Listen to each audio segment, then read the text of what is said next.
பேசி வரும் தமிழ் போல அஞ்சி அஞ்சி வீசி வரும் அலை போல நெஞ்சில் என்றும் தங்கும் சங்க கவி போல 100 ஜென்மம் சேர்ந்திருக்க வாழ்த்துகிறோம் பூத்துகிறோம்.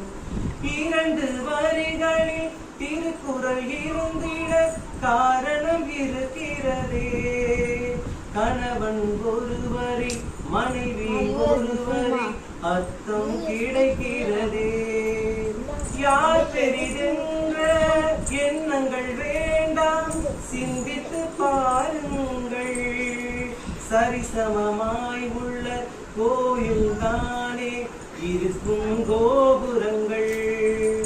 சந்தேகம்தான் தீயை வைக்கும், நம்பிக்கைதான் தீபம் வைக்கும்.